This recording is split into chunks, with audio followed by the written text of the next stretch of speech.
أما بعد فإن خير الحديث كتاب الله وخير الهدي هدي محمد صلى الله عليه وسلم وشر الأمور محدثاتها وكل محدثة بدعة وكل بدعة ضلالة وكل ضلالة في النار فأعوذ بالله من الشيطان الرجيم بسم الله الرحمن الرحيم قل إن صلاتي ونسكي ومحياي ومماتي لله رب العالمين بسم الله الرحمن الرحيم ربنا آتنا في الدنيا حسنة وفي الآخرة حسنة وقنا عذاب النار وقال النبي الكريم صلى الله عليه وسلم يذبح الميت ثلاثة فيرزه اثنان ويبقى واحد يذبح أهله وماله وعمله وفرزه أهله وماله ويبقى عمله বাকি হাদিস।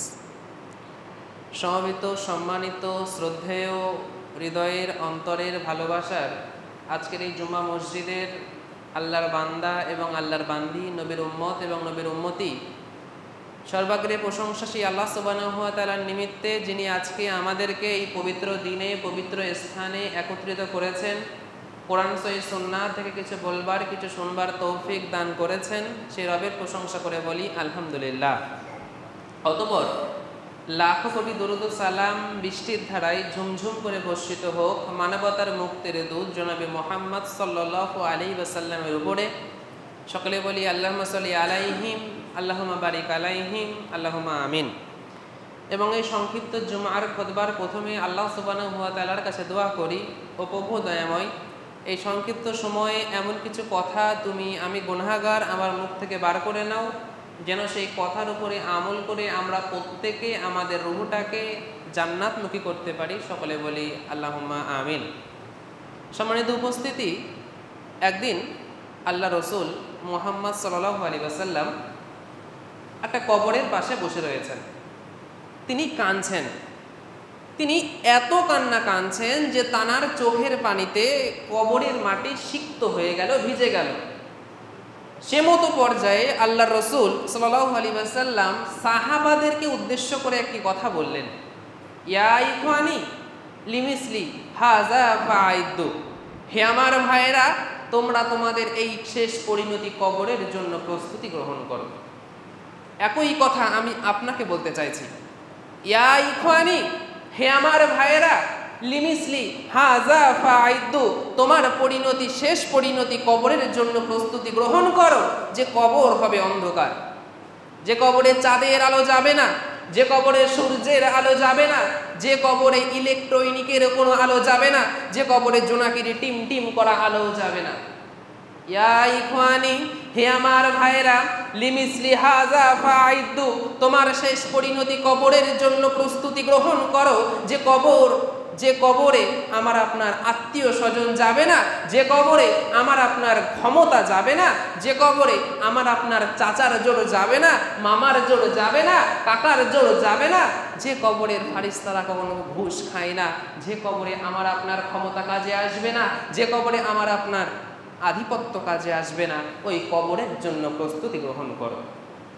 সম্মানিত উপস্থিতি, আল্লাহর রাসূল মুহাম্মদ সাল্লাল্লাহু আলাইহি ওয়াসাল্লাম তিনি এ কারণেই বলেছেন, মা রাআইতু মানজারান কত্তু ইল্লাল কবরু আফজাহু মিনহু, আমি মুহাম্মাদুর রাসূলুল্লাহ, আমি দেখিনি ওই কবরের চাইতে ভয়ঙ্কর, ওই কবরের চাইতে ভীতিকর আর কোনো স্থান।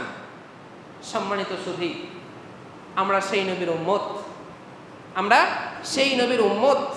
যেহেতু আমরা জান্নাতে যেতে চাই, এটা আমাদের প্রত্যেকের জীবনের এই পারপোজ, লক্ষ্য, উদ্দেশ্য।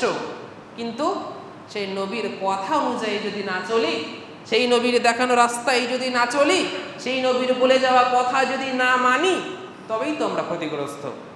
আল্লাহ রসুল বলছেন যে মৃত্যুকে স্মরণ করো। আল্লাহ রসুল বলছেন আকসিরুল যিকর হাযিমিল লাজ্জাত, হে দুনিয়ার মানুষ, তোমরা জেনে রাখো, মুহাম্মদ সাল্লাল্লাহু আলাইহি ওয়াসাল্লাম তিনি বলেছেন যে তোমরা বেশি বেশি ওই জিনিসকে স্মরণ করো যে জিনিসটা তোমাদের স্বাদকে তিতা করে দেয়, পানসে করে দেয়, নষ্ট করে দেয়। অতএব তোমরা বেশি বেশি মরণকে স্মরণ করো। আর আমরা দুনিয়ার মানুষ ওই মরণকে স্মরণ করার সময়টুকুই আমাদের নেই। আমরা দুনিয়ার মানুষ এখানে ক্ষতিগ্রস্ত। সম্মানিত উপস্থিতি, আমি বলতে চাইছি আল্লাহ সুবহানাহু ওয়া তাআলা তিনি বলে দিয়েছেন যে কুল্লু নাফসিন যায়িকাতুল মাউত, প্রত্যেক নাফসকেই মরতে হবে। আর আমরা দুনিয়ার মানুষ এই মৃত্যু থেকে পলায়ন করতে চাই। আমরা জানি এই মৃত্যু থেকে বাঁচা অসম্ভব, কিন্তু আমরা এই মরণ থেকেই পলায়ন করতে চাই, মরণ থেকেই বাঁচতে চাই। এটা অসম্ভব। কিন্তু এ মানুষ যদি চাইতো যে একটু জাহান্নাম থেকে বাঁচবে, ওটা ছিল সম্ভব। কিন্তু মানুষ ওটা চায় না। মানুষ জাহান্নাম থেকে বাঁচতে চায় না, মানুষ মৃত্যু থেকে বাঁচতে চায়, যেটা অসম্ভব। সম্মানিত উপস্থিতি, আমি বলতে চাইছি আল্লাহ সুবহানাহু ওয়া তাআলা পবিত্র কোরআনের ভিতরে বলছেন মিনহা খলাকনাকুম ওয়া ফিহা নুঈদুকুম ওয়া মিনহা নুখরিজুকুম তারাতান উখরা। আমি আল্লাহ, আমি মানুষকে এই মাটি থেকে সৃষ্টি করেছি। ওয়া ফিহা নুঈদুকুম, একদিন এই মাটিতে আবারও মিশিয়ে দেব। ওয়া মিনহা নুখরিজুকুম তারাতান উখরা, আবারও একদিন এই মাটি থেকে তুলব। ওই দিনকে ভয় করতে হবে যেই দিন আমাদের আবারও উঠতে হবে, যেই দিন আমাদের বিচার হবে, ওই দিনকে ভয় করতে হবে। যেই দিনকে উদ্দেশ্য করে আল্লাহ সুবহানাহু ওয়া তাআলা তিনি বলছেন ফাআম্মা মান সাকুলাত মাওয়াজিনুহু ফাহুয়া ফি ঈশাতির রাদিয়াহ ওয়া আম্মা মান খাফফাত মাওয়াজিনুহু ফাউম্মুহু হাবিয়া। কাল কিয়ামত দিবসে যেদিন আমাদের বিচার হবে, সেদিন যাদের নেকির পাল্লা ভারী হয়ে যাবে তাদের জন্য রয়েছে জান্নাত। আর সেদিন যাদের নেকির পাল্লা হালকা হয়ে যাবে, গুনাহ বেশি হয়ে যাবে, তাদের জন্য রয়েছে জাহান্নাম। ইচ্ছা আপনার, আপনি কোথায় যেতে চাইছেন? ইচ্ছা আপনার, আপনি আপনার রুহটাকে কোন দিকে নিয়ে যেতে চাইছেন? এই যে দুনিয়ার একটা সময় আপনি রয়েছেন, 60, 65, 70 যে জীবনটা আপনি পেয়েছেন, এই জীবনের যে সময়টা আপনি দুনিয়াতে অতিবাহিত করছেন, এই সময়টাকে আপনি যদি মূল্যায়ন করতে পারেন, আপনার ঠিকানা জান্নাত। যদি নষ্ট করে ফেলেন, অপচয় করে ফেলেন, আপনার ঠিকানা জাহান্নাম। মানে এই সময়টাকে কাজে লাগিয়ে আপনি আপনার ঠিকানা জান্নাত করতে পারেন, আবার এই সময়টাকে নষ্ট করে আপনি আপনার ঠিকানা জাহান্নামও করতে পারেন। ইচ্ছা আপনার, আপনি কোথায় যেতে চাইছেন। তাই বলছি ইয়া ইখওয়ানি, হে আমার ভাইয়েরা, লিমিসলি হাযা ফাইদু, তোমার শেষ পরিণতি কবরের জন্য প্রস্তুতি গ্রহণ করো। যে কবর মাটির বিছানা, যে কবর অন্ধকার, যে কবরে থাকবে বিষাক্ত সাপ, বিষাক্ত বিচ্ছু, যে কবরে থাকবে ফারিস্তাদের হাতুড়ির বাড়ি, যে কবরে থাকবে মাটির চাপ, ওই কবরের জন্য কিছু প্রস্তুতি গ্রহণ করুন, যে প্রস্তুতিটা আমাদের আল্লাহর ভালোবাসায়, আল্লাহর দয়ায় জান্নাতের দিকে নিয়ে যাবে। আল্লাহ রাসূল সাল্লাল্লাহু আলাইহি ওয়াসাল্লাম তিনি বলছেন যে একটা মানুষ যখন মারা যাবে, তার সঙ্গে কবর পর্যন্ত 3টে জিনিস যাবে। অফারজিহু ইসনানে, কবরে দেওয়ার পরে 2টো জিনিস ফিরে চলে আসবে। ওয়ায়াবকা, শুধুমাত্র তার সঙ্গে কবরে থাকবে আমালুহু, আমলটা। আমি হাদিসটাকে আপনাকে একটু গল্পর মাধ্যমে বোঝানোর চেষ্টা করছি। একজন ব্যক্তি গাড়ি চালাচ্ছে, একটা 4 চাকা গাড়ি চালাচ্ছে, যে গাড়িতে তার ছেলে মেয়ে রয়েছে, পিতা মাতা রয়েছে, আর স্ত্রী রয়েছে। এখন সেই ব্যক্তি গাড়ি নিয়ে যাচ্ছে, বাড়ি থেকে বার হলো। কিছু দূর যেতে না যেতে একজন ব্যক্তি সেই গাড়িটাকে থামালেন, থামিয়ে বলছেন যে আমি হচ্ছি টাকা পয়সা, আমি হচ্ছি অর্থ সম্পদ, তুমি যদি চাও আমাকে তোমার গাড়িতে নিতে পারো, তোমার সাথে নিতে পারো। যখন ওই ব্যক্তি তার আব্বাকে প্রশ্ন করছে যে আব্বা কি আম্মা, ওই ব্যক্তি বলছে আমি হচ্ছি দুনিয়ার সম্পদ, আমি হচ্ছি টাকা পয়সা, আমাকে তোমরা চাও যদি সাথে নিতে পারো, তা আমরা কি ওই ব্যক্তিকে সাথে নেব? তখন তার বাপের উত্তর, হ্যাঁ, টাকা পয়সা সাথে নেওয়া যেতেই পারে, সম্পদ সাথে নেওয়া যেতেই পারে। তার মায়েরও একই কথা, তার স্ত্রীরও একই কথা, তার সন্তানদেরও একই কথা। সকলের সম্মতি পেয়ে ওই অর্থ বা টাকা পয়সা নামক ব্যক্তিকে তারা গাড়িতে তুলে নিলেন, গাড়ি আবারও ছেড়ে দিলেন। গাড়ি চলছে চলছে চলছে চলছে, আবার একটা জায়গাতে গিয়ে একজন ব্যক্তি গাড়িটাকে আবারও দাঁড় করালেন। ওই ব্যক্তি গাড়ি থেকে মুখ বার করে বলছে, কি হয়েছে, কেন তুমি আমাকে থামিয়েছো, কি চাও তুমি আমার কাছে? তখন ওই ব্যক্তি বলছে, আমি হচ্ছি দুনিয়ার ক্ষমতা, পাওয়ার, গদি, চেয়ার, তুমি যদি চাও আমাকে সাথে নিতে পারো। যখন ওই ব্যক্তি তার আব্বাকে প্রশ্ন করছে, আব্বা ওই ব্যক্তি বলছে যে আমি হচ্ছি দুনিয়ার ক্ষমতা, দুনিয়ার পাওয়ার, চেয়ার, গদি, আমাকে তুমি যদি চাও সাথে নিতে পারো। তার আব্বা বলছে আগে তো অর্থ সম্পদ রয়েছে, যদি একটু ক্ষমতাও পাই খুবই ভালো হয়, তাকে সাথে নাও, কোনো সমস্যা নেই। তার মায়েরও একই কথা, তার স্ত্রীরও একই কথা। সকলের সম্মতি পেয়ে ওই ক্ষমতা নামক ব্যক্তিকেও গাড়িতে তোলা হলো। গাড়ি আবারও ছেড়ে দিল। গাড়ি কিছু দূরে যেতে না যেতে আর একজন ব্যক্তি গাড়িটাকে থামালেন। তখন ওই ব্যক্তি আবার গাড়ি থেকে বার হয়ে বলছে, কি চাও তুমি আমার কাছে? কেন তুমি আমাকে দাঁড় করিয়েছো? কেন তুমি আমাকে থামিয়েছো? যখন এমন কথা বললেন তখন সেই ব্যক্তি সালাম দিয়ে বলছে, আমি হচ্ছি দিনদারিতা, আমি হচ্ছি ধার্মিকতা, আমি হচ্ছি পরহেজগারিতা। তুমি যদি চাও, তোমরা যদি চাও আমাকে সাথে নিতে পারো। তখন ওই ব্যক্তি আবারও গাড়ির ভিতরে গিয়ে তার আব্বাকে বলছে, আব্বাজান, এই ব্যক্তি বলছে আমি ধার্মিকতা, আমি পরহেজগারিতা, আমি দিনদারিতা, ওই ব্যক্তি আমাদের সঙ্গে আসতে চাইছে, ওই ব্যক্তিকে কি সাথে নেওয়া যাবে? তার বাপ বলছে, এই বুড়ো বয়সে এসে কনকনে শীতের দিনে ফজরের নামাজ পড়তে পারবো না, এই বুড়ো বয়সে এসে সুদ খাওয়া ছাড়তে পারবো না, এই বুড়ো বয়সে এসে এই দাড়ি আর বড় করতে পারবো না, অনেক কাজ রয়েছে যেগুলো করতে পারবো না, অতএব ওই দিনদারিতাকে সাথে নিয়ে কোনো লাভ নেই। তার মাকে যখন বলছে, তার মায়ের একই কথা, এই কনকনে এই টনটনে গরমে আমি বোরকা পরতে পারবো না, অনেক নিয়ম কানুন মেনে চলতে পারবো না, নামাজ পড়তে পারবো না, রোজা করতে পারবো না, অনেক কিছু করতে পারবো না, অর্থাৎ ওই দিনদারিতা ধার্মিকতাকে সাথে নিয়ে লাভ নেই। যখন তার স্ত্রীকে বলছে, সে বলছে তো আমি তাহলে আর রিল করতে পারবো না, ফেসবুক ইউটিউবে ফটো আপলোড করতে পারবো না, ফ্রি ফায়ার অন্য যে সমস্ত কাজগুলো রয়েছে করতে পারবো না, সিনেমা নাটক দেখতে পারবো না, সিরিয়াল দেখতে পারবো না, অনেক কিছু পারবো না, এই দিনদারিতাকে সাথে নিয়ে কোনো লাভ নেই, ও রাস্তায় থাক। যখন তার ছেলে মেয়েকে বলছে, তার ছেলে মেয়ের একই কথা, আব্বা পাবজি ফ্রি ফায়ার খেলতে পারবো না, আমরা পিকনিক করতে পারবো না, গান শুনতে পারবো না, পার্টি করতে পারবো না, অনেক কিছু করতে পারবো না, এই দিনদারিতা এই ধার্মিকতাকে সাথে নিয়ে কোনো লাভ নেই।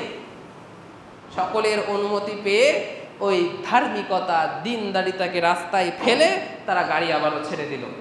কি বললাম, যখন গাড়ি নিয়ে বার হলো, একজন ব্যক্তি দাঁড় করিয়ে বলছে, আমি হচ্ছি অর্থ, টাকা পয়সা, আমাকে সাথে নিতে পারো।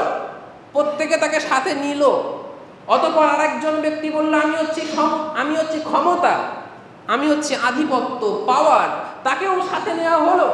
অতঃপর যখন বলল আর একজন ব্যক্তি যে আমি দিনদারিতা, আমি ধার্মিকতা, তখন তাকে কেউ সাথে নিতে নারাজ, গাড়ি ছেড়ে দেওয়া হলো। গাড়ি যখন আর কিছু দূর গেল, একজন মালাকুল মাউত নামক চেকপোস্টের অফিসার গাড়িটাকে থামালেন। থামিয়ে বলছেন, তুমি অনেক গাড়ি চালিয়েছো, তোমার সময় শেষ, তোমাকে এখন আমার সঙ্গে যেতে হবে। যখন ওই ব্যক্তিকে সাথে নিয়ে যাওয়ার কথা বলল, তখন ওই ব্যক্তি বলছে, আমি যাব ঠিক আছে, আমার গাড়িতে আমার আত্মীয় স্বজন রয়েছে, আমার গাড়িতে আমার ক্ষমতা রয়েছে, আমার গাড়িতে আমার টাকা পয়সা রয়েছে, আমার গাড়িতে আমি তাদেরকে কিছু কিছু করে নিয়ে যাব, আমি তাদেরকে সঙ্গে করে নিয়ে যেতে চাই। তখন সেই মালাকুল মাউত নামক পুলিশ অফিসার বলবে, গাড়ি থেকে কোনো কিছু তুমি নিয়ে যেতে পারবা না, যদি তোমার গাড়িতে দিনদারিতা থাকে ওটা তুমি নিয়ে আসতে পারো। তখন ওই ব্যক্তি আফসোস করবে আর বলবে যে হাই আফসোস, আমি মাত্র কিছুটা দূরে আমি দিনদারিতাকে রাস্তায় রেখে এসেছি, যেটা আমার সঙ্গে যেত, আমাকে একটু সময় দেয়া হোক, আমি একটু গাড়িটা নিয়ে পিছনে যাব আর ওই দিনদারিতাকে তুলে নিয়ে আসব। তখন বলবে যে তোমার আর সময় নেই। এদিকে যখন ওই ব্যক্তি তার গাড়ির দিকে তাকাবে, দেখবে তার যে ছেলেটা ছিল, ছেলেটা গাড়ি চালিয়ে নিয়ে চলে গিয়েছে। বলতে চাইলাম আমি যে আল্লাহর রাসূল বলেছেন, ইয়াতবাহুল মাইতা সালাসাতুন, একটা মানুষ যখন মারা যাবে তার সঙ্গে কবর পর্যন্ত তিনটে জিনিস যাবে, অফারজিহু ইসনানে, কবর দেওয়ার পরে দুটো জিনিস ফিরে চলে আসবে, ওয়ায়াবকা ওয়াহিদুন, কবরে শুধুমাত্র একটা জিনিস থাকবে। আল্লাহ রাসূল বলছেন ইয়াদ বাহু, একটা মাইয়াতকে ইতিয়াত করে যাবে, আহালুহু ও মালুহু ও আমালুহু, একটা মাইয়াতকে ইতিয়াত করে কবর পর্যন্ত যাবে, তার আত্মীয় স্বজন, তার ধন সম্পত্তি আর তার আমল। ফারজিহু, কবরে দেওয়ার পরে ফিরে চলে আসবে, আহালুহু ও মালুহু, তার আত্মীয় স্বজন ফিরে চলে আসবে, তার ধন সম্পত্তি ফিরে চলে আসবে। ওয়াবকা, শুধুমাত্র তার সঙ্গে কবরে যেটা থাকবে, আমালুহু, আমল, কবরে আমল থাকবে, আর কোনো কিছু যাবে না। আর আমরা দুনিয়ার মানুষ ওই আমলটাই করতে নারাজ। আমরা দুনিয়ার মানুষ ওই আমল থেকেই নিজেকে গুটিয়ে নিয়েছি। আমরা আমাদের রুহকে বলেছি দুদিনের দুনিয়া, খাও দাও ফুর্তি করো, দুনিয়াটা মস্ত বড়। আমরা আমাদের রুহকে শিখিয়েছি তোমার ইবাদত করার প্রয়োজন নেই, তুমি দুনিয়া পূজারি হয়ে যাও, তুমি দুনিয়াতেই মত্ত হয়ে যাও, তুমি যে মরে যাবা একথা তোমার স্মরণ করার কোনো প্রয়োজন নেই। এটা আমরা আমাদের রুহকে শিখিয়েছি, এটা আমরা আমাদের রুহকে শিখিয়েছি। আমরা দুনিয়ার মানুষ এখানে ক্ষতিগ্রস্ত। আবু হুরায়রা রাদিয়াল্লাহু তাআলা আনহু, তিনি যখন মৃত্যু শয্যায় সজ্জিত, তিনি যখন মারা যাচ্ছেন, তখন আবু হুরায়রা তিনি কাঁদছেন। তিনি যখন কাঁদছেন, তখন লোকেরা জিজ্ঞাসা করছে, এই আবু হুরায়রা তুমি কাঁদছো কেন? তুমি কাঁদছো কেন? তুমি কি পৃথিবী ছেড়ে চলে যাচ্ছ তাই কাঁদছো? তুমি কি মরে যাবা, তুমি কি তাই কাঁদছো? যখন এমন কথা লোকেরা বললেন, তখন আবু হুরায়রা প্রতি উত্তরে বলছেন, হে লোকেরা, তোমরা জেনে রাখো, আমি আবু হুরায়রা মরে যাব বলে কাঁদছি না। আমি আবু হুরায়রা এই পৃথিবী ছেড়ে চলে যাব বলে কাঁদছি না। আমি আবু হুরায়রা কাঁদছি ওই দীর্ঘ সফরের স্বল্প পাতেহ কামাই করতে পেরেছি। আমি আবু হুরায়রা এ কারণে কাঁদছি। আমি আবু হুরায়রা আমি মরে যাব বলে কাঁদছি না। আমি আবু হুরায়রা এ কারণে কাঁদছি যে আমি আবু হুরায়রা এমন এক সন্ধ্যায় এসে উপনীত হয়েছি, এমন এক সন্ধ্যায় এসে পৌঁছেছি যে সন্ধ্যার পরে রয়েছে জান্নাত অথবা জাহান্নাম। আমি আবু হুরায়রা আমি জানি না আমি জান্নাতে যাব নাকি জাহান্নামে যাব। আমি আবু হুরায়রা এ কারণে কাঁদছি। সম্মানিত সুধী, আর আমাদের চলাফেরা দেখলে মনে হয় না যে আমরা কোনোদিন মরে যাব। আমাদের হাব ভাব দেখলে মনে হয় না যে আমরা কোনোদিন মরে যাব। আমাদের কথাবার্তা শুনলে মনে হয় না যে আমরা কোনোদিন মরে যাব। আমরা দুনিয়ার মানুষ এখানে ক্ষতিগ্রস্ত। সাদ বিন মুয়াজ তিনি এমন একজন ব্যক্তি, এমন ঈমান তানার, তিনি এমন তাকওয়াবান একজন ব্যক্তি, তিনি এমন পরহেজগার একজন ব্যক্তি যে তিনি যখন মারা গেলেন, আল্লাহ রসুল এসে তানার মাথাটা নিজের উরুর উপরে দাফনার উপরে তুলে নিলেন। সাদ বিন মুয়াজ এমন একজন ব্যক্তি, আল্লাহ রসুল বলছেন যে সাদের মৃত্যুতে আল্লাহর আরশ কেঁপে উঠেছে। সাদ বিন মুয়াজ এমন একজন ব্যক্তি, যখন সাহাবারা তানার জানাজা নিয়ে যাচ্ছে, তখন সাহাবারা বলছে, আল্লাহ রসুল সাদের জানাজাটা অনেক হালকা লাগছে, শোলা লাগছে। তখন আল্লাহ রসুল বলছেন, সাদের জানাজা স্বয়ং ফারিস্তারা বহন করে নিয়ে যাচ্ছে। সাদ বিন মুয়াজ এমন একজন সাহাবী, যখন আবু সাইদ খুদরি তানার কবর খুঁড়ছিলেন, তিনি বলছিলেন যে আল্লাহর কসম, সাদের কবর থেকে মিশকে আম্বারের গন্ধ বার হচ্ছে। সাদ বিন মুয়াজের জানাজা যখন আল্লাহ রসুল পড়ানোর পরে তিনি বলছেন যে সাদের জানাজায় 70,000 ফারিস্তা এসে শরীক হয়েছিল। অতঃপর যখন ওই সাদ বিন মুয়াজকে কবর দিয়ে দেওয়া হয়ে গেল, আল্লাহ রসুল দাঁড়িয়ে রয়েছেন, তিনি দেখছেন কবরের মাটি তানাকে দুপাশ দিয়ে চাপ দিচ্ছে। অতঃপর আল্লাহর কাছে আল্লাহ রসুল দোয়া করলেন, কবরটা আবার প্রশস্ত হয়ে গেল। আমি বলতে চাইছি, সাদ বিন মুয়াজ এমন একজন সাহাবী যার মৃত্যুতে আল্লাহর আরশ কেঁপে উঠেছে। সাদ বিন মুয়াজ এমন একজন সাহাবী যার জানাজা স্বয়ং ফারিস্তারা বহন করে নিয়ে গিয়েছে। সাদ বিন মুয়াজ এমন একজন সাহাবী যার জানাজায় 70,000 ফারিস্তা শরীক হয়েছে। সাদ বিন মুয়াজ এমন একজন সাহাবী যার কবর থেকে মিশকে আম্বরের গন্ধ বার হয়েছে। আল্লাহর রসুল নিজে যার লাশ কবরে শুইয়েছেন, নিজে যার জানাজা পড়িয়েছেন, ওই ব্যক্তির কবরের মাটি চাপ দিচ্ছে। আর আমরা কারা? আমরা তো গুনাহগারের ঘরের গুনাহগার। আমরা তো গুনাহগারের ঘরের গুনাহগার, আমরা তো পাপীর ঘরের পাপী, আমরা তো দোষীর ঘরের দোষী। আমাদের তো পা এগোলেই পাপ হয়, আমাদের তো হাত বাড়ালেই পাপ হয়, আমাদের তো আঙুল নাড়ালেই পাপ হয়, আমাদের তো চোখ খুললেই পাপ হয়। আমাদের ভিতরে কেন ওই মরণের স্মরণ করার সময় নেই? আমাদের ভিতরে কেন ওই কবরের প্রস্তুতি গ্রহণ করার ইচ্ছা হয় না? কেন ওই মরণকে স্মরণ করার সময় আমাদের হয় না? আল্লাহ রসুল সাল্লাল্লাহু আলাইহি ওয়াসাল্লামের সেই কথাটা আমি আবারও আপনাকে স্মরণ করিয়ে দিচ্ছি। ইয়া ইখওয়ানি, হে আমার ভাইয়েরা, লিমিসলি হাযা ফাইদু, তোমার শেষ পরিণতি কবরের জন্য প্রস্তুতি গ্রহণ করো। সম্মানিত উপস্থিতি, আমর বিন আস একজন মিশর বিজয়ী সাহাবী। আমর বিন আস তিনি একটা কথা বলতেন। তিনি বলতেন যে আমি দেখি যখন কোনো ব্যক্তি মৃত্যু শয্যায় সজ্জিত বা মৃত্যুর আগ মুহূর্তে রয়েছে, তার হুঁশ জ্ঞান আছে, এখনো বেহুশ হয়ে যায়নি, অথচ সেই ব্যক্তি মৃত্যুর রহস্য বর্ণনা করে না, এমন ব্যক্তিকে দেখে আমি আমর বিন আস আমি অবাক হই, হতবাক হই, আশ্চর্য হই।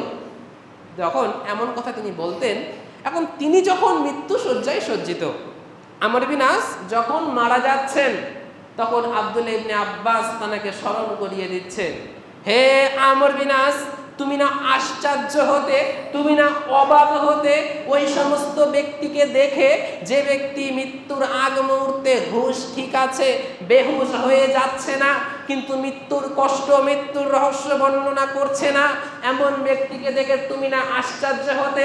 আজকে তুমি মৃত্যু শয্যায় সজ্জিত, মৃত্যুর রহস্য বর্ণনা করো। এ কথা শুনে আমর বিন আস একটা শীতল নিঃশ্বাস ত্যাগ করে বলছেন, আমি আমর বিন আস, মৃত্যুর আসল কষ্ট বোঝানো অসম্ভব, মৃত্যুর আসল রহস্য বোঝানো অসম্ভব, কিন্তু আমি আমর বিন আস, আমার মনে হচ্ছে যেন এই জমিনের উপরে আসমানটা ভেঙে পড়েছে, আর আমি আমর বিন আস এই আসমান আর জমিনের ভিতরে পিছিয়ে গিয়েছি। আমি আমর বিন আস, মৃত্যুর আসল কষ্ট বোঝানো অসম্ভব, কিন্তু আমার মনে হচ্ছে আমার কাঁধের উপরে যেন কোনো একটা বড় পাহাড় চাপিয়ে দেওয়া হয়েছে। আমি আমর বিন আস, মৃত্যুর আসল কষ্ট বোঝানো অসম্ভব, কিন্তু আমার মনে হচ্ছে যে আমার পেটের ভিতরে যেন খেজুরের কাঁটা ফুটিয়ে দেওয়া হচ্ছে। আমি আমর বিন আস, আমার মনে হচ্ছে আমার নিঃশ্বাস যেন সূচের ছিদ্র দিয়ে বার হচ্ছে। সম্মানিত উপস্থিতি, তাদের মতন সাহাবাদের যদি এই করুণ দশা হয়, তাদের মতো সাহাবাদের যদি এই অবস্থা হয়, আমাদের কি হয়েছে যে এই মরণকে স্মরণ করার সময় আমাদের নেই? আমাদের কি হয়েছে যে এই মৃত্যুকে স্মরণ করার টাইমটুকু, সময়টুকু আমাদের হচ্ছে না? আমি এখানে খুতবা দিচ্ছি, এই খুতবা শেষ করে আমার বাড়ি, আমার মাদ্রাসা পর্যন্ত ফিরে যেতে পারবো, এই গ্যারান্টি আমি দিতে পারবো না। আপনি আমার খুতবা শুনছেন, এই জুমার খুতবা শেষ করে আপনি আপনার বাড়ি পর্যন্ত ফিরে যেতে পারবেন, এই নিশ্চয়তা আপনি দিতে পারবেন না। তারপরেও কি হয়েছে আমাদের যে ওই কবরের ভয়টা আমাদের ভিতরে নেই? কি হয়েছে আমাদের যে ওই জাহান্নামের ভয়টা আমাদের ভিতরে নেই? আমাদের চলাফেরা দেখলে মনে হয় না যে আমরা কোনোদিন জাহান্নামে যাব। আমাদের চলাফেরা দেখলে এমন মনে হয় যে আল্লাহ জাহান্নামে যেতে বললেও আমরা তাড়া দিয়ে জান্নাতে চলে যাব। আমাদের যেন এত ক্ষমতা, আমাদের চলাফেরা বলা দেখলে এটা মনে হয়। সম্মানিত উপস্থিতি, আল্লাহ সুবহানাহু ওয়া তাআলা পবিত্র কোরআনে বলছেন, আলহাকুমুত তাকাসুর হাত্তা যুরতুমুল মাকাবির, এই দুনিয়ার প্রাচুর্যের পিছনে ছুটতে ছুটতে, এই দুনিয়ার ধন সম্পত্তির পিছনে ছুটতে ছুটতে, এই দুনিয়ার টাকা পয়সার পিছনে ছুটতে ছুটতে, এই দুনিয়া প্রেমী হয়ে আমরা ভুলে যাই, মানুষ ভুলে যায় পরকালের কথা। এটা আমাদের জীবনের সবচাইতে ক্ষতিগ্রস্ত হওয়ার বড় কারণ যে আমরা দুনিয়ার মোহে পড়ে আমরা পরকালকে ভুলে যাই। সম্মানিত উপস্থিতি, আমি বলতে চাইছি মরণকে স্মরণ করুন, কারণ মরণকে স্মরণ করলে জাহান্নাম বরণ করা লাগে না। আমরা দুনিয়ার মানুষ এখানে ক্ষতিগ্রস্ত যে আমরা কোরআন হাদিসটা নিজের জীবনে বাস্তবায়ন করতে পারিনি। আল্লাহর রাসূল সাল্লাল্লাহু আলাইহি ওয়াসাল্লাম একজন মুমিন ব্যক্তি আর একজন কাফের ব্যক্তি, মুনাফিক ব্যক্তির মৃত্যু কেমন হবে এ কথাটা তিনি হাদিসের মাধ্যমে আমাদেরকে জানিয়েছেন, যেটা আমি আপনাদেরকে বলার চেষ্টা করছি। যখন কোনো মুমিন ব্যক্তির মৃত্যুর সময় হয়, যখন কোনো মুমিন ব্যক্তির মৃত্যুর সময় হয়, তখন মালাকুল মউত একটা জান্নাতি সুগন্ধিময় রেশমি কাপড় নিয়ে ওই ব্যক্তির সামনে চলে আসে, এসে বলতে থাকে, জান্নাতের সুসংবাদ দিয়ে, আল্লাহর সন্তুষ্টির সংবাদ দিয়ে বলতে থাকে যে হে আল্লাহর নেক বান্দা, আল্লাহর সন্তুষ্টির দিকে, জান্নাতের দিকে তুমি বেরিয়ে এসো। যখন এমন কথা বলে তখন স্মুথলি সুন্দরভাবে ওই মুমিন ব্যক্তির রুহটা বাইরে চলে আসে। যেমনভাবে কোনো খোলা বোতল থেকে আমরা পানি ঢালি, অতটা সুন্দরভাবে রুহটা বাইরে বেরিয়ে আসে। আর ওই জান্নাতি রেশমি কাপড়ে করে নিয়ে মালাকুল মউত আসমানে উঠতে থাকে। আর ওই রুহ থেকে এত সুন্দর গন্ধ বার হয় যে আসমানের ফারিস্তারা ওই গন্ধ শুকে বলে আজকে আল্লাহর কোনো এক নেক বান্দা আমাদের আসমানে আসছে। অতঃপর যখন মালাকুল মউত জান্নাতের দরজায় গিয়ে কড়া নাড়া দেয়, তখন মালাকুল মউতের এই কড়া নাড়ার প্রতি উত্তরে ফারিস্তারা বলে যে মালাকুল মউত, তুমি আসমানে আজকে কাকে নিয়ে এসেছো, কোন নেক বান্দাকে নিয়ে এসেছো? তখন মালাকুল মউত বলে অমুকের সন্তান অমুককে নিয়ে এসেছি। তখন ওই ব্যক্তির জন্য আসমানের দরজা খুলে দেওয়া হয়, আহলান ও সাহালান মারহাবা জানানো হয় এবং আসমানের ফারিস্তারা দ্বিতীয় আসমান পর্যন্ত তাকে সম্বোধন করতে করতে নিয়ে যায়। দ্বিতীয় আসমানেও একই রকম ঘটনা ঘটে। এমনভাবে তৃতীয়, চতুর্থ, পঞ্চম, ষষ্ঠ, সপ্তম আসমান পর্যন্ত তাকে নিয়ে যাওয়া হয়। আল্লাহর তরফ থেকে আদেশ চলে আসে, আমার এই মুমিন ব্যক্তির নাম তোমরা ইল্লিনে লেখো, জান্নাতীর নামের লিস্টে লেখো। অতঃপর ওই ব্যক্তিকে তার দেহে আবারও ফিরিয়ে দেওয়া হয় তার মুনকার নাকিরের কবরের সওয়ালের জবাব দেওয়ার জন্য। এ কারণে আল্লাহ রাসূল তিনি বলেছেন, যখন কোনো ব্যক্তি মারা যাবে কিংবা মারা যায়, তোমরা তাকে কবরস্থ করতে বেশি দেরি করো না। কারণ সে যদি মুমিন হয় তবে আল্লাহর নিয়ামতের দিকে আসতে তোমরা তাকে দেরি করিয়ে দিও না। আর যদি সে কাফের হয়, মুনাফিক হয়, তবে তোমরা তোমাদের কাজকে হালকা করো তাড়াতাড়ি। অতঃপর যখন ওই ব্যক্তিকে আমরা কবর দিয়ে দিচ্ছি কিংবা যখন কবর দিয়ে দেওয়া হয়ে যাচ্ছে, মুনকার নাকির তার কবরে আসছে, তাকে প্রশ্ন করছে মান রব্বুকা, মান নবিউকা, মা দীনুকা, তোমার রবকে, তোমার নবীকে, তোমার দিন কি? তখন ওই ব্যক্তি উত্তর দিয়ে দিচ্ছে। কিছু কিছু ব্যক্তি আবার এমন হবে, তারা ভাববে আমার নামাজ পড়ার সময় হয়েছে। মুনকার নাকিরকে বলবে থামো, আমার নামাজের সময় হয়েছে, আগে আমি নামাজটা পড়ে আসি, সালাতটা আদায় করে নিই, তারপরে তোমার প্রশ্নের উত্তর দেব। অথবা যখন সেই ব্যক্তি বুঝবে এটা কবর, এটা নামাজ পড়ার জায়গা নয়, তখন ওই ব্যক্তি মুনকার নাকিরের উত্তর দিয়ে দেবে।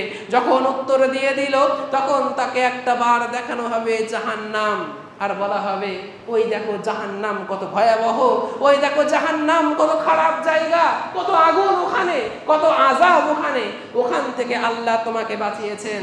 আর তাকে দেখানো হবে জান্নাত, আর দেখানো হবে জান্নাতে তার বাড়ি। সেই ব্যক্তিকে বলা হবে ওই জাহান্নাম থেকে রেহাই দিয়ে আল্লাহ তোমাকে এই জান্নাতে দিয়েছে।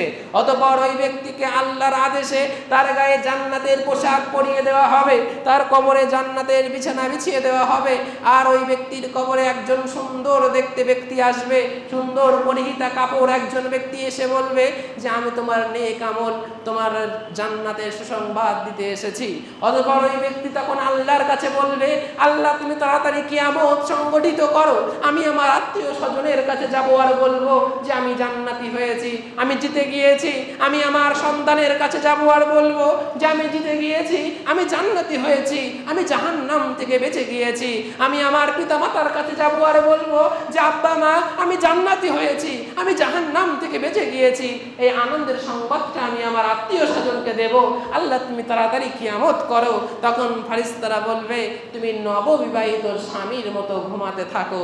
ওই ব্যক্তি কিয়ামত অবধি ওইভাবে ঘুমাতে থাকবে। এটা একজন মুমিন ব্যক্তির কবর এবং মৃত্যু। আল্লাহ রাসূল বলছেন যখন কোনো কাফের ব্যক্তির মৃত্যুর সময় হবে তখন মালাকুল মউত একটা ভয়ঙ্কর চেহারা নিয়ে, একটা নোংরা কাপড় নিয়ে, দুর্গন্ধময় কাপড় নিয়ে ওই ব্যক্তির কাছে আসবে। এসে আল্লাহর নারাজগির খবর দিয়ে, আল্লাহর রাগের দুঃসংবাদ দিয়ে তাকে বলবে জাহান্নামের দিকে হে খবিস রূহ তুমি বেরিয়ে এসো। তখন ওই মুনাফিক বা কাফের ব্যক্তির রূহ তার দেহ থেকে বার হতে চাইবে না, তার দেহের ভিতরে ছটফট ছটফট করতে থাকবে। অতঃপর মালাকুল মউত একটা হ্যাকচো টান মেরে ওই রূহটাকে বার করবে। যেমন ভাবে আমরা কোনো অকেজ লোহা কোনো কাঠের ভেতর থেকে যখন টেনে বার করি, যেমন ছিঁড়ে কুড়ে বার হয়, অমনভাবে রূহটাকে কবজ করা হবে। আর এই দুর্গন্ধময় কাপড়ে করে নিয়ে মালাকুল মউত আসমানে উঠতে থাকবে এবং ওই থেকে এত দুর্গন্ধ বার হবে যে আসমানের ফারিস্তারা গন্ধ শুকে বলবে আজকে আল্লাহর কোনো এক গুনাহগার, কোনো এক খারাপ খবিস রূহ আসমানে আসছে। যখন মালাকুল মাউত আসমানের দরজার কড়া নাড়বে, তখন ফারিস্তারা বলবে, হে মালাকুল মাউত, তুমি আজকে আসমানে কাকে নিয়ে এসেছো? তখন মালাকুল মাউত বলবে, অমুকের সন্তান অমুক খারাপ আত্মার রূহকে নিয়ে এসেছি। তখন আসমানের ফারিস্তারা বলবে, এই খারাপ আত্মার জন্য আমাদের কাছে কোনো আহালান সাহালান নেই, এর জন্য আসমানের দরজা খোলা হবে না। অতঃপর আল্লাহর তরফ থেকে আদেশ চলে আসবে যে এই মুনাফিক, এই খারাপ, এই কাফের ব্যক্তির নাম সিজ্জিলে লেখো, জাহান্নামী নামের লিস্টে লিখে দাও। অতঃপর ওই ব্যক্তির দেহটাকে বা রূহটাকে আবারও তার দেহে পাঠিয়ে দেওয়া হবে কবরের সওয়াল জবাবের জন্য। অতঃপর যখন তাকে কবর দিয়ে দেওয়া হচ্ছে, যখন মুনকার নাকির তার কবরে এসে প্রশ্ন করবে, মান রব্বুকা মান নাবিয়ুকা মা দীনুকা, তোমার রবকে, তোমার নবীকে, তোমার দিন কি? তখন ওই ব্যক্তি হাই হাই করবে, আফসোস করবে। যখন উত্তর দিতে পারলো না, তখন তাকে একটা বার জান্নাত দেখানো হবে আর বলা হবে, ওই দেখো জান্নাত কত মনোহর, কত মনোরম, কত স্নিগ্ধা, কত সুন্দর। ওই জান্নাত থেকে তুমি বঞ্চিত হয়েছো, ওই জান্নাত থেকে তুমি বেরিয়ে গিয়েছো, তোমার নসিব থেকে ওই জান্নাত মুছে দেওয়া হয়েছে। আর তাকে দেখানো হবে জাহান্নাম, আর বলা হবে, ওই দেখো কত খারাপ, কত আযাব, কত ভয়ঙ্কর জাহান্নাম, ওখানে তোমার নাম লেখা হয়েছে, ওখানে তোমাকে থাকতে হবে। অতঃপর আল্লাহর আদেশে তার গায়ে জাহান্নামের বিছানা বিছিয়ে দেওয়া হবে। আল্লাহর আদেশে তার কবরে, তার গায়ে জাহান্নামের পোশাক পরিয়ে দেওয়া হবে, তার কবরে জাহান্নামের বিছানা বিছিয়ে দেওয়া হবে। একজন ভয়ঙ্কর ব্যক্তি তার সামনে আসবে এবং তখন ওই ব্যক্তি জিজ্ঞাসা করবে, তুমি কে? ওই ব্যক্তি বলবে, আমি তোমার খারাপ আমল, তোমাকে জাহান্নামের দুঃসংবাদ দিতে এসেছি। এবং তখন তার কবরে আযাব শুরু হয়ে যাবে। কি আযাব হবে? ফারিস্তাদের লোহার হাতুড়ির বাড়ি, যে হাতুড়ি এত বিশাল, এত এত পাওয়ারফুল, যে হাতুড়ির বাড়ি যদি কোনো পাহাড়ের উপরে মারা হয়, পাহাড় ভেঙে চূর্ণ বিচূর্ণ হয়ে যাবে। তার কবরে থাকবে বিষাক্ত বিচ্ছু, বিষাক্ত সাপ, তারা এত বিষাক্ত হবে, তারা যদি দুনিয়াতে একবার নিঃশ্বাস ফেলতো, দুনিয়াতে আর কোনোদিন ঘাস জন্মাতো না। সেই সাপ, সেই বিচ্ছু তাকে বারবার দংশন করতে থাকবে। সে কবরে থাকবে, তার কবরে থাকবে মাটির চাপ, যে মাটির চাপে তার শরীরের হাড় কোড়গুলো ভেঙে চুরে চূর্ণ বিচূর্ণ হয়ে যাবে। সম্মানিত উপস্থিতি, আমরা বলতে চাইছিলাম যে আমাদের প্রত্যেককে ওই কবরের পাতেও কামাই করতে হবে। আমরা 2 দিন 3 দিন 5 দিনের জন্য যদি কোনো জায়গায় যেতে চাই, কত কিছু আমরা কামাই করে নিয়ে যাই। 2 দিন 4 দিন 5 দিনের জন্য কোনো জায়গায় যখন যেতে যাই, যাতে করে সেখানে গিয়ে থাকতে অসুবিধা না হয়, সেখানে খেতে অসুবিধা না হয়, সেখানে আমাদের কিছুদিন বসবাস করতে যাতে কোনো রকম সমস্যা না হয়, আমরা কত কিছু কামাই করে নিয়ে যাই। আর আপনি পাড়ি দিয়ে চলে যাবেন কবরে, যে কবরে আপনি একা যাবেন, ওই কবরের পাতেও কামাই করতে হবে না? ওই কবরে যাওয়ার জন্য কিছু নিয়ে যেতে হবে না? এটা আমি আপনাকে বললাম, উত্তরটা দেওয়ার প্রয়োজন নেই, উত্তরটা নিজের কাছে রেখে দিন, যে আপনি কতটুকু আমল করতে পেরেছেন, কতটুকু কামাই করতে পেরেছেন, কতটুকু জিনিস সরঞ্জাম এক জায়গায় করতে পেরেছেন, যেটা আপনি কবরে নিয়ে যেতে চলেছেন। সম্মানিত সুধী, আল্লাহ সুবহানাহু ওয়া তাআলা আমাদের প্রত্যেককে ওই নাফেরার দেশ কবরের সরঞ্জাম কামাই করার তৌফিক দান করুক। সকলে বলি আল্লাহুম্মা আমিন। বলছিলাম কবরে প্রশ্ন হবে, মান রাব্বুকা মান নাবিয়ুকা মা দীনুকা। এই যে 3টে প্রশ্ন হবে, আমরা মনে করি যে এটা অতীব সহজ প্রশ্ন, আমরা মনে করি এর উত্তর দিয়ে দেব। কেউ কেউ তো আবার কাফনের কাপড়ে লিখেও দিচ্ছে, কেউ কেউ তো আবার কাগজেও লিখে দিচ্ছে, এটা অহরহ চলছে। আমি বলতে চাইছি, কবি লেখক ইকবাল কিলানির আব্বা লেখক আল্লামা ইদ্রিস কিলানি রাহিমাহুল্লাহ, তিনি একটা ঘটনা বলতেন। তিনি বলতেন যে আমি যখন আমার মাদ্রাসাতে পড়াতে যেতাম, একটা হাট বা বাজার পার করে আমার মাদ্রাসাটা, তো তিনি বলতেন যে তিনি যখন ওই মাদ্রাসাতে পড়াতে যেতেন, তিনি দেখতেন যে ওই মাঠে বা ওই বাজারে একজন ব্যক্তি ঘোড়ার ঘাস বিক্রি করে, অটোমেটিক হাঁকতে থাকে যে 2 পয়সা আটি, 2 পয়সা আটি, 2 পয়সা আটি, এমনভাবে। এখন ইদ্রিস কিলানি তিনি তাকে লক্ষ্য করতেন, তিনি অটোমেটিক এই কাজটাই করতেন, ঘোড়ার ঘাস বিক্রি করতেন। তিনি নামাজও পড়তেন না, তিনি রোজাও করতেন না, তিনি ইসলামিক নিয়ম কানুন মেনে চলতেন না। এখন সেই ঘোড়ার ঘাস কাটা বা বিক্রি করা সেই লোকটা যখন মৃত্যু শয্যায় সজ্জিত, ইদ্রিস কিলানি বলছেন যে তিনি যখন ওই মৃত্যু শয্যায় সজ্জিত রয়েছে, তানার আহাল ব্যক্তিবর্গরা তানাকে তাকিদ করছে, বারবার স্মরণ করিয়ে দিচ্ছে যে লা ইলাহা ইল্লাল্লাহ। কারণ আমরা জানি যে মান কানা আখিরি কালামিহি লা ইলাহা ইল্লাল্লাহ দাখালুল জান্নাহ, যে ব্যক্তির শেষ বাক্য হবে লা ইলাহা ইল্লাল্লাহ, সেই ব্যক্তি জান্নাতে যাবে। এখন ওই ব্যক্তিকে যতবার স্মরণ করিয়ে দিচ্ছে লা ইলাহা ইল্লাল্লাহ, ওই ব্যক্তির মাথা থেকে ততবার বার হচ্ছে যে 2 পয়সা আটি, 2 পয়সা আটি, 2 পয়সা আটি। কারণ সেই ব্যক্তি নামাজ পড়তো না, রোজা করতো না, ইসলামিক নিয়ম মানতো না, শুধু ওই ঘোড়ার ঘাসে বিক্রি করে যেত। তো ইদ্রিস কিরানি যিনি তার বইয়ে লিখছেন যে সারা জীবনের আমলের উপরে তার মৃত্যুটা হলো। একই রূপ ভাবে আপনি মনে করছেন যে ফারিস্তারা প্রশ্ন করবে আর আমি উত্তর দিয়ে দেবো তরতর করে, এটা অসম্ভব। আপনার সারা জীবনের উপরে নির্ভর করছে আপনি আপনার কবরে 3টে সওয়ালের জবাব ঠিকঠাক দিতে পারবেন কিনা। প্রথম প্রশ্ন কি? মান রব্বুকা, তোমার রব কে? এখন আপনি সারা জীবন শিরিকের উপরে শিরিক করে গেলেন, আল্লাহর হক আল্লাহকে দিলেন না, সারা জীবন তাওহীদকে বুঝলেন না, তাওহীদের বিরুদ্ধে চললেন, আল্লাহর বিরুদ্ধে চললেন, আপনি শিরিক করে গেলেন। আপনার মুখ থেকে সেদিন কি করে বার হবে যে আপনার রব আল্লাহ? বার হবে না। অতঃপর যখন আপনাকে প্রশ্ন করা হবে যে মান নাবিউকা, তোমার নবীকে, এদিকে আপনি সারা জীবন নবীর বিরুদ্ধে চলেছেন, শুধু আই লাভ মোহাম্মদ মুখে বললেই হয় না, আপনি বলছেন আই লাভ মোহাম্মদ, এদিকে আপনার মুখে নেই দাড়ি, এটা কেমন কথা? আপনি বলছেন আই লাভ মোহাম্মদ, এদিকে আপনার প্যান্ট টাকনুর নিচেই, এটা কেমন কথা? আপনি বলছেন আই লাভ মোহাম্মদ, এদিকে আপনি তিরঙ্গা গুল অটোমেটিক খেতেই রয়েছেন, এটা কেমন কথা? সারা জীবন বেদাত করবেন, নবীর বিরুদ্ধে চলবেন, না ভেবে চিন্তে আমল করবেন, আর আপনার মুখ থেকে কি করে বেরোবে যে আমার নবী মুহাম্মদ? বেরোবে না। সারা জীবন শিরিক করলে যেমন আপনার রব আল্লাহ আপনার মুখ থেকে বার হবে না, সারা জীবন বেদাত করে গিয়েও কোনোদিন আপনার মুখ থেকে আপনার নবী মুহাম্মদের কথা বার হবে না। অতঃপর যখন প্রশ্ন হবে মা দিনুকা, তোমার দিন কি? তুমি কোনোদিন নামাজ পড়নি, তুমি কোনোদিন রোজা করনি, তুমি ইসলামিক নিয়ম কানুন মেনে চলনি, তুমি ইসলামের বিরুদ্ধে চলেছো, ইসলামিক লোকদেরকে দেখে তুমি ঘৃণা করেছো, ইসলামিক লোকদেরকে অপছন্দ করেছো, সেদিন তোমার মুখ থেকে কি করে বেরোবে যে আমার দিন ইসলাম? যদি সারা জীবন এই 3টে প্রশ্নের উত্তরের উপরে জীবন যাপন করতে পারেন, তবে আপনার কবরের উত্তরটা আপনি ঠিকঠাক দিতে পারবেন। আল্লাহ সুবহানাহু ওয়া তাআলা যেন আমাদের প্রত্যেককে আমাদের রুহটাকে ইল্লিনে লিখে এবং আমাদের কবরের যে সওয়াল জবাব হবে সে জবাব যেন আমরা ঠিকঠাক দিতে পারি এবং আমাদের মৃত্যু যেন মুমিন ব্যক্তির মতো হয়, সে তৌফিক তুমি দাও। সকলে বলি আল্লাহুম্মা আমিন। উপবোধময় আমরা যেন প্রত্যেকে কোরআন সহিহ সুন্নাহর আলোকে জীবন যাপন করতে পারি, সেই তৌফিক তুমি দান করো। সকলে বলি আল্লাহুম্মা আমিন। উপবোধময় আমাদের ভিতর থেকে যারা এই দুনিয়া ছেড়ে চলে গিয়েছে, আল্লাহ তুমি তাদের সকলকে ক্ষমা করো, তাদের ঠিকানা তুমি জান্নাত করো। সকলে বলি আল্লাহুম্মা আমিন। উপবোধময় আমাদের ভিতরে যারা অসুস্থ, আল্লাহ তুমি তাদেরকে সুস্থ করো। সকলে বলি আল্লাহুম্মা আমিন। উপবোধময় আমাদের প্রত্যেককে তুমি হালাল রুজি উপার্জনের তৌফিক দান করো। সকলে বলি আমিন। আমাদের প্রত্যেককে আল্লাহ তুমি আইন তুমি বরকত দান করো। সকলে বলি আল্লাহুম্মা আমিন। ওয়া আখিরি দাওয়ানা আলহামদুলিল্লাহি রাব্বিল আলামিন।